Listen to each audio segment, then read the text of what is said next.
नमस्कार दोस्तों, हमारे चैनल में आप सभी का स्वागत है। दोस्तों, आज हम रामायण कथा से संबंधित तारा का विलाप के बारे में सुनेंगे। तो आइए दोस्तों सुनते हैं। जब तारा को बाली की मृत्यु का समाचार मिला तो वह बहुत दुखी हो गई और रोती हुई उस स्थान पर गई जहां बाली का शव पड़ा था।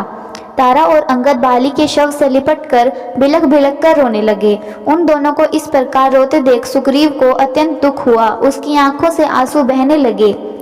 तारा बाली से लिपट कर विलाप कर रही थी। हे आर्यपुत्र, आप जैसे पराक्रमी वीर की राम ने छिप कर हत्या करके बहुत बुरा काम किया है। हे नाथ, आप मौन होकर क्यों पड़े हैं? आप अपने पुत्र अंगद को किसके सहारे छोड़ गए? देखिए वह किस प्रकार से बिलख बिलख कर रो रहा है। हे आर्यपुत्र, आज आप ऐसे निर्मोही कैसे हो गए? हे स्वामी, आप मुझे और अंगद को किसके भरोसे छोड़े जा रहे हैं? सुग्रीव, आज तुम्हारा मनोरथ सफल हो गया। अब आनंद से राज्य का सुख भोगो। आज मेरे पास पुत्र, धन दौलत सब कुछ होते हुए भी मैं विधवा के नाम से पुकारी जाकर संसार में तिरस्कृत जीवन व्यतीत करूंगी। पुत्र अंगद, अपने धर्म प्रेमी पिता का अंतिम दर्शन कर लो। यमलोक को जाते हुए अपने पिता का हाथ जोड़कर अभिवादन करो। देखो स्वामी, आपका पुत्र हाथ जोड़कर आपके सामने खड़ा है। उसे आशीर्वाद क्यों नहीं देते? आज आपने इस युद्ध रूपी यज्ञ में मेरे बिना कैसे भाग लिया? बिना अर्धांगी के तो कोई यज्ञ पूरा नहीं होता। इस प्रकार तारा नाना प्रकार से विलाप करने लगी। बाली के वानर सरदारों ने बड़ी कठिनाई से उसे शव से अलग किया।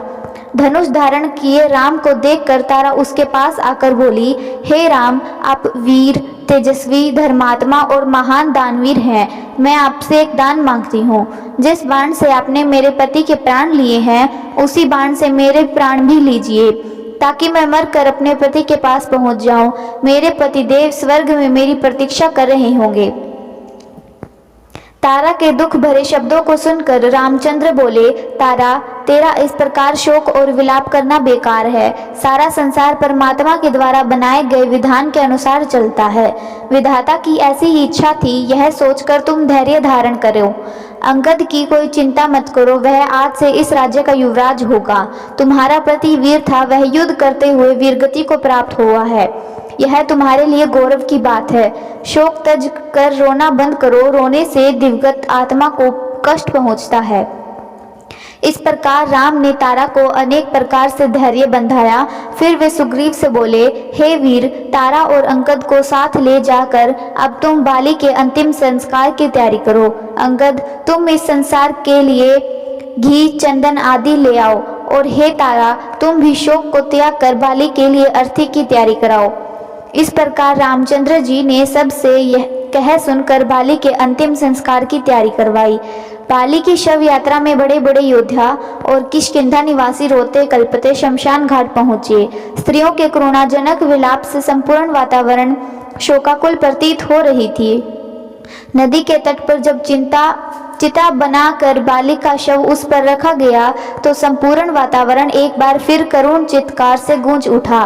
तारा पुनः बाली के शव से लिपट गई। वह चिता पर ही उससे लिपट कर विलाप किए जा रही थी।